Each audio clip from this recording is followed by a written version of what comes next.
क्या खूबसूरत बात कही इन्होंने, words are all we have. ये बात अगर कोई समझ जाए कि वर्ड्स को किस तरह से खूबसूरत ज़िंदगी बनाने के लिए यूज़ करना चाहिए, और एक ही वर्ड, एक ही चीज़ को 10 वर्ड्स में बयां किया जा सकता है। Your choice of selection of words speaks a lot about you. That's the power of words which I also have learn from Javed साहब। आगे बढ़ते हैं। फिल्म के जो राइटर हैं और फिल्म को किताब के जो राइटर हैं और किताब को हिंदी से इंग्लिश में जिन्होंने ट्रांसलेट किया है उनको बुलाते हैं। रक्षंधा जलील जिन्होंने ट्रांसलेट किया है, और अरविंद मनलोई जी प्लीज़ स्टेज पे आएँ।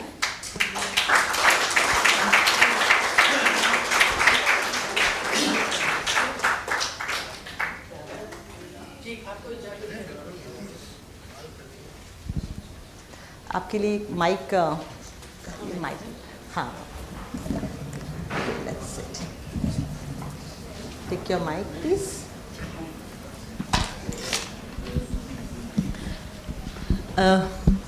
कल रात जब मैं किताब पढ़ रही थी तो पेज नंबर शायद 144 या कुछ ऐसा पेज है जिसमें एक बड़ी पावरफुल तस्वीर थी। जावेद साहब हैं, यूसुफ साहब हैं, दिलीप कुमार साहब और बच्चन साहब हैं, और बड़ा ही जिस तरह से वो तस्वीर ली गई है, जब आप किताब ख़रीदेंगे तो आप पढ़ेंगे और वो देखेंगे तस्वीर, वो बहुत ही एक ऐसी तस्वीर है जिसमें 150 years of hard work, talent, resilience all put together है। तो मैंने जावेद साहब से बोला कि ये तस्वीर तो घर की दीवार पे यहाँ होनी चाहिए, तो उन्होंने बोला नहीं, इसे किताब में ही रहने दीजिए। तो बहुत से ऐसे किस्से हैं जो बेताब हैं दीवारों पे आने के लिए, बाहर आने के लिए, आप तक आने के लिए, और उसके लिए आपको किताब ज़रूर लेनी होगी। अरविंद जी, आपसे शुरू करते हैं। दिल्ली में भी मुलाकात हुई आपसे, वहाँ पे भी जब इसका लॉन्च हुआ था। मैंने किताब पढ़ी तो it is such an exhaustive collection of his work, his life, his points of view, perspectives, his political views, his religious views, his views on society, his work, the lyricist part of it, everything। मतलब वो पूरी जीवनी है एक तरह से। आपका रिश्ता शायद उनसे बहुत पुराना है, ये दिल्ली में मैंने देखा था। थोड़ा सा उसके बारे में बताएं, और इस पूरी किताब को यहाँ तक आने में कितना वक्त लगा और क्या क्या मेहनत गई? अच्छा, देखिए, रिश्ता तो हमारा भूख से है। लोगों को लगती थी, हमको दिखाई देती थी। ये अनुभव एक जैसा है हम दोनों का, भूख से, है ना। और फिर देखिए क्या होता है कि जब हालात एक तरह के हों तो जल्दी कनेक्टिविटी हो जाती है। जैसे एक पागल दूसरे पागल को पहचान जाता है, बताए या नहीं बताए, ठीक। तो वैसे ही जिन्होंने बुरा वक्त देखा हो वो जल्दी पहचान जाते हैं, भैया अपने वाला ही है। और आपको एक बात और बता दूं मैं कि अभी शबाना जी एडमिट थी तो अचानक उन्होंने भी हमारी क्लब की मेंबरशिप ले लिया। उन्होंने कहा भाई मेरी समस्या रोटी की नहीं थी, एक बार दाल नहीं थी वहाँ कम्यून में, तो मैं किसी से 50 पैसे मांग लाई थी, तो अम्मी ने बहुत मारा था कि तुम ये क्यों करके आई। तो मुझे पता चला कि ये हमसे एक सीढ़ी पहले हैं। इनके पास रोटी थी, दाल की प्रॉब्लम थी, हमारे पास रोटी और दाल दोनों की प्रॉब्लम थी। तो असल बात ये है कि ये जो हालात हैं, ये जब आप किसी आईने में जैसे अपना अक्स देखते हैं, उसी तरह जब आप देखते हैं तो वो एक रिलेशनशिप पैदा होती है। और इसमें बहुत दिल से मैं आभारी हूँ शबाना जी का और जावेद साहब का कि उन्होंने देखने भर की इजाज़त नहीं दी मुझे। उन्होंने कहा तुम आईने के अंदर आ जाओ, तो मैं अंदर आ गया हूँ।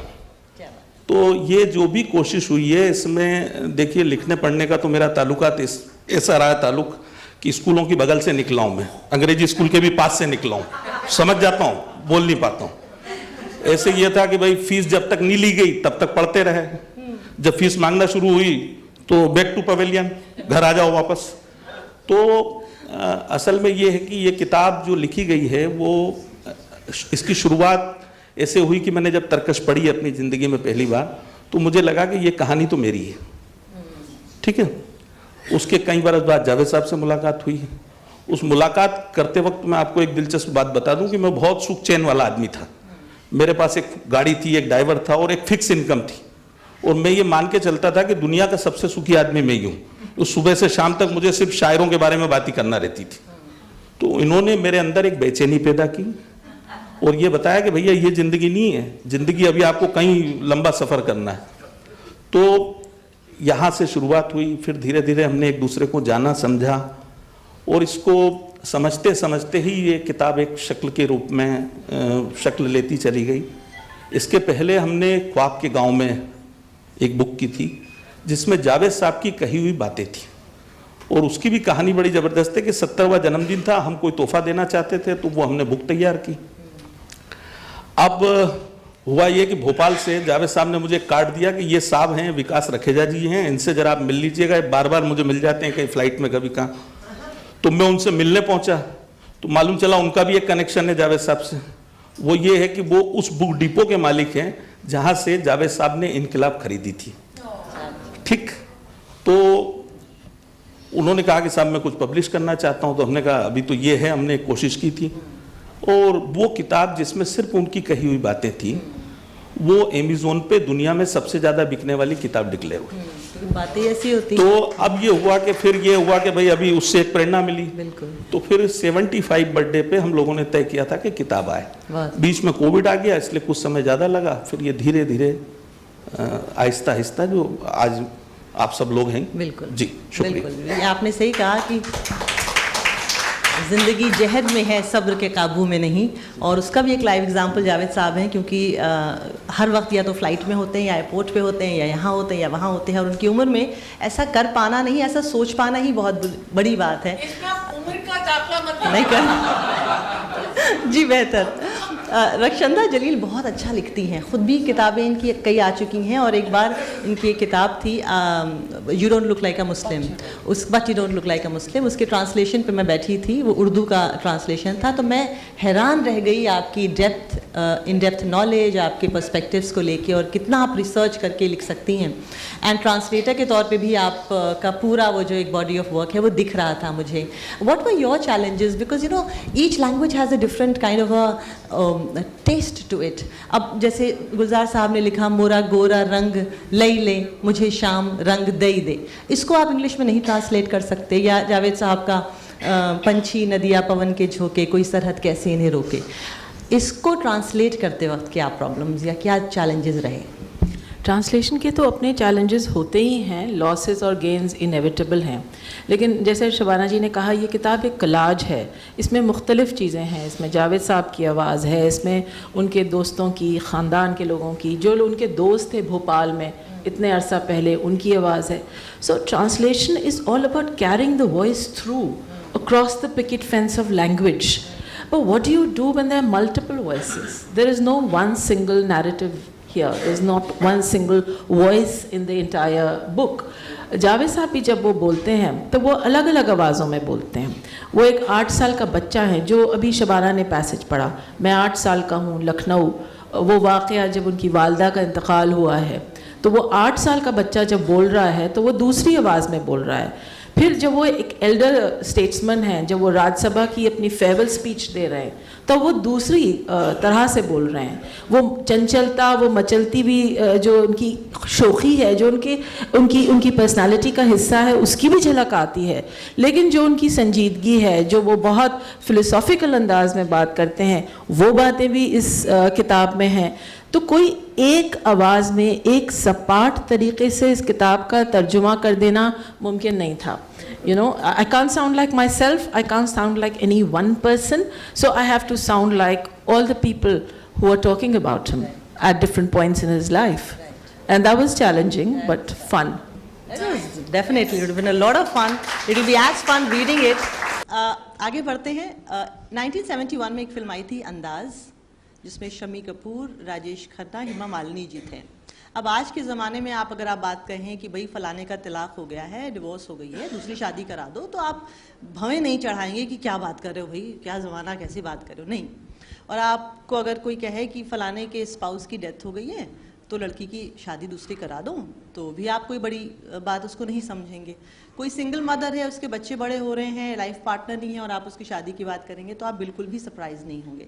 लेकिन 1971 में अंदाज़ फिल्म इसी चीज़ पर बात करती थी। उसमें हीरोइन के हस्बैंड की डेथ हो गई थी, उनका बेटा था, उसको ससुराल ने बाहर निकाल दिया, और जो हीरो हैं वो एक बेटी के फादर थे, और उनकी चाइल्ड बर्थ में वाइफ की डेथ हो गई थी। अब ये 2 सिंगल पेरेंट्स हैं और 1971 में उसी फिल्म पे काम किया गुलजार साहब ने और उसी फिल्म पे काम किया जावेद साहब ने, उसकी स्क्रिप्ट लिखी और वो फिल्म उस ज़माने की सिंगल पेरेंटहुड और सिंगल पेरेंटहुड के बाद एक सिंगल इंसान जिसको शादी की ज़रूरत है या लाइफ पार्टनर की ज़रूरत है उनको मिला देना चाहिए, ये बात समाज में ऐसे इंट्रोड्यूस की जिस ज़माने में सती और बहुत सारी मैल प्रैक्टिसेस भी हमारी ज़िंदा थी। तो जो हम सलाम करते हैं और सल्यूट करते हैं गुलजार साहब को और जावेद साहब को, वो ऐसे ही नहीं करते हैं, वो इसलिए करते हैं क्योंकि इन्होंने जो चीज़ें सिनेमा के ज़रिए समाज में छोड़ी, अल्टीमेटली समाज उन रास्तों पे, अच्छे रास्तों पे चलने लगा। तो इसी बात पे गुलजार साहब को मैं एक बात मैं कहना चाहूँगा, देखिए आप मुझे थोड़ा ज़्यादा क्रेडिट दे रही हैं उस फिल्म में, इतना है नहीं। गुलजार साहब का जहाँ तक ताल्लुक़ है, हम तो मुझे याद है इनका जो गाना था मेरा गोरा रंग ले ले मुझे शाम रंग दे दे, ये जब आया था उस वक्त तो हम कॉलेज में थे और जब ये गाना सुना था और उसके इनके और 1-2 गाने आए थे तो ये कौन है, वो एक इनकी इनफरादियत तो है इनकी आवाज़ की, उसमें तो कोई बहस ही नहीं कर सकता। इनका गाना हो या इनकी नज़्म हो या इनका शेर हो, आप सुने तो आपको पूछना नहीं पड़ता कि किसने लिखा है, तो आप समझ जाते हैं किसने लिखा है। तो ये एक नई आवाज़ उस वक्त आई थी, तो हम लोग कॉलेज में भी मुतासिर हुए थे और मुतवज्जह हुए थे कौन। अब उसके बाद मैं आया था तो हमारी क्या औकात, भाई क्लैप फ्लैप मारा करते थे, तो गुलजार साहब फिर भी कहीं पहुंच चुके थे तब तक, तो कभी कभी दिखाई देते थे। इनके पास एक फिएट कार थी, उसमें 2 दिन का शेव बढ़ा हुआ इनका ये दिखाई झलक मिल जाती थी हमें इनकी, ये गुलजार गुलजार गुलजार ऐसा करते थे। तो उसके बाद पहली बार मुलाकात जो हुई गुलजार साहब से मेरी, वो सिप्पी फिल्म में मैं और सलीम साहब दोनों को 750 रुपये महीना, 750 रुपये महीना की नौकरी मिल गई। पहली माकूल नौकरी थी और जब मुझे 750 रुपये महीना मिले तो मुझे इत्मीनान हो गया कि भाई मेरा करियर तो बन गया है, अब देखते हैं थोड़ा बहुत आगे भी कुछ हो जाए तो हो जाए, वरना काम तो बन गया है।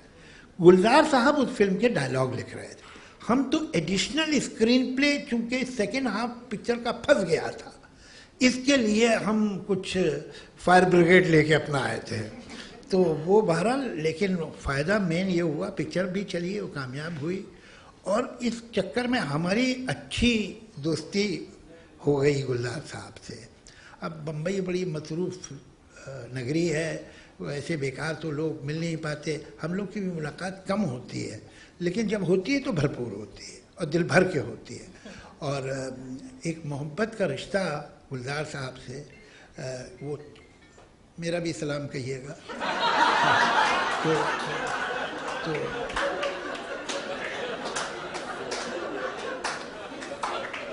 तो रहा हमेशा, और ये बहुत ये म्यूचुअल लव और रिस्पेक्ट जो है वो बहुत खूबसूरत रिश्ता है।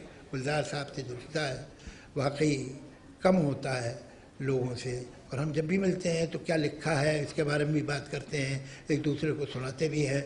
उसमें मेरा फ़ायदा ये है कि मुझे सब याद रहता है और इनको याद नहीं रहता तो मैं ज़्यादा सुनाता हूँ।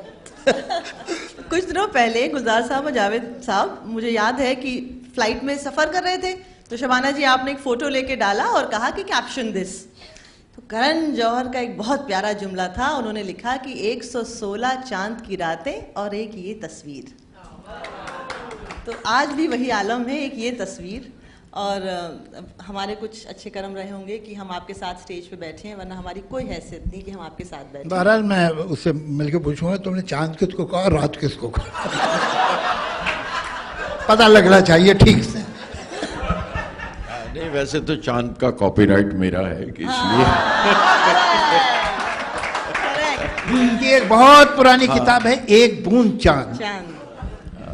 और वैसे कोई और इस्तेमाल करे तो उन्हें रॉयल्टी देनी चाहिए, पर मैं कोई रॉयल्टी देता नहीं। लेकिन ये भी ज़रूर है कि मुझसे अक्सर ये पूछा गया कि ये 116 क्यों है, और सच ये है कि मुझे गिनती नहीं आती थी, कहीं भूल गया तो 116 नहीं थी, वो 117 थी। अच्छा जी हाँ, मतलब ऐसा कोई मतलब इस 117 की कोई गिनती में 116 नहीं 117 होंगे, नहीं तो 119 होंगे। मतलब जैसे कि एक साल में इतनी चांद रातें होती हैं, ये मतलब। वाह, बहुत खूबसूरत। कई लोग ये भी सोचते हैं, ये बड़ी दिलचस्प बात है, मैं इसलिए कह रही हूँ क्योंकि मैंने सुना है कई लोगों से और शायद मुझे ऐसा समझ में आया उनकी बातों से, कई लोग आपको प्रोफेशनल राइवल समझते रहे कई सालों तक कि भाई ये तो दोनों एक ही तरह के दो लिखने वाले हैं, इनकी तो आपस में दोस्ती नहीं होगी। अब हकीकत आपको पता है, आप दोनों का रिश्ता कैसा रहा है पिछले कई साल? नहीं, देखिए, एक तो ये तो कोई सवाल ही नहीं इसमें, मतलब मुझे कभी एक सेकंड को नहीं लगा कि हमारी रिलेशनशिप में इस तरह की कोई तनाव या तलखी या कोई एक मुकाबले का मिजाज है ही नहीं, और है ही नहीं। और दूसरी सच बात यह है कि हमारा लिखने का अंदाज भी बहुत अलग है, बहुत अलग। एक ही बात कॉमन है कि दोनों अच्छा लिखते हैं, बाकी जो है माफ़ कीजिएगा कितना मैं इंसार करूँ, अब झूठ तो नहीं बोलने लगूँगा ना ह्यूमिलिटी में, तो ये बिल्कुल अलग और कोई सवाल ही नहीं है, उसमें कोई गुंजाइश ही नहीं है। बल्कि आप ये देखिए, हमेशा जो वाकई जैसे फैज़ और मजाज बेहतरीन दोस्त थे, बेहतरीन दोस्त थे। या आप ये देखिए कैफ़ी साहब और सलाल जाफरी, मतलब सगे भाइयों जैसा रिश्ता था उनका। तो ये कोई ज़रूरी नहीं कि अगर आप एक वोकेशन में हैं या एक काम में हैं तो आप दूसरे से जलने लगें। हसद सिर्फ उस आदमी में आ सकता है, जेलसी सिर्फ उस आदमी में आ सकती है जिसमें कहीं कुछ खुद एतमादी की, सेल्फ कॉन्फिडेंस की कमी है, वरना तो अच्छा काम देखे हो तारीफ करेगा। मैं तो कितनी बार हुआ, गुलजार साहब से पूछिए कि मैं एक गाना सुन रहा हूँ जो इन्होंने आज से 20 साल पहले लिखा था, कहीं मुझसे मिस हो गया और उसका एक अंतरा मैं सुन, तब मुझे समझ ये किसका गाना है, ये तो गुलजार साहब का है। मैंने इन्हें फ़ोन किया कि गुलजार साहब ये गाना आपने कब लिखा था, ये नहीं पूछा कि आपका गाना है कि नहीं, और ये तो कमाल का अंतरा है। ये सही कह रहा हूँ गुलजार साहब? जी जी। तो ये तो आप अगर एक अच्छी चीज़ को अच्छी चीज़ नहीं समझ सकते, अच्छे काम को अच्छा काम नहीं समझ सकते, तो ये आपकी बदनसीबी, उसे क्या फ़र्क पड़ने वाला। बल्कि ये अर्ज़ करूं कि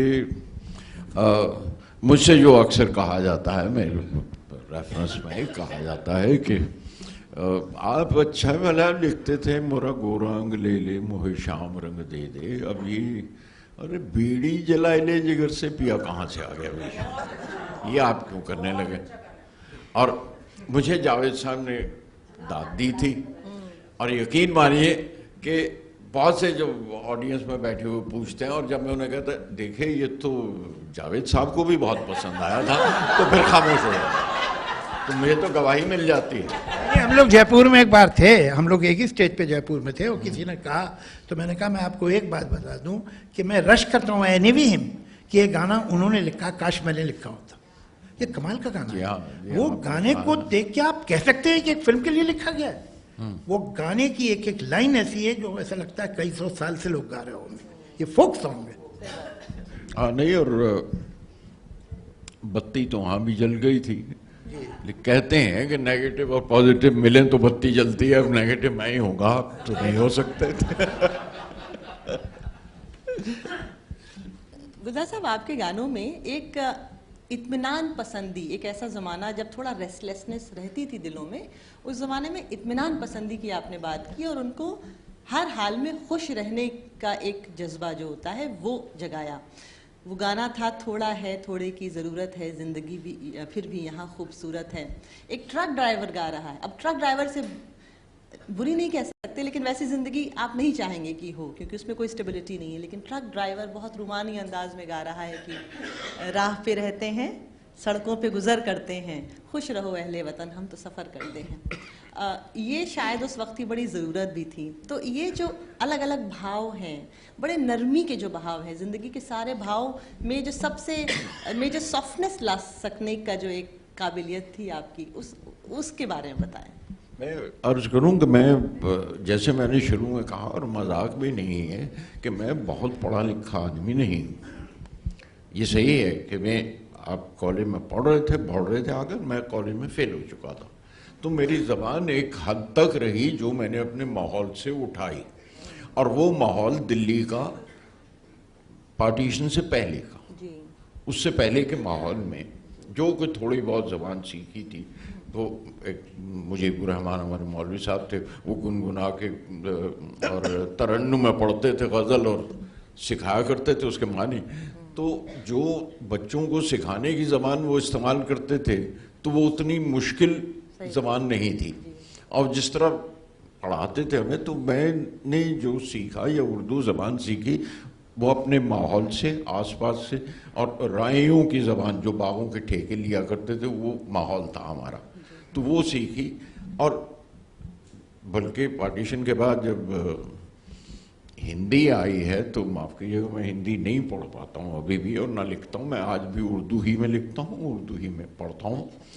तो थोड़ी बहुत देवनागरी वो साइन बोर्ड देख देख के सीख गए कि वो बड़ी आसान है, देवनागरी बहुत आसान ज़बान है।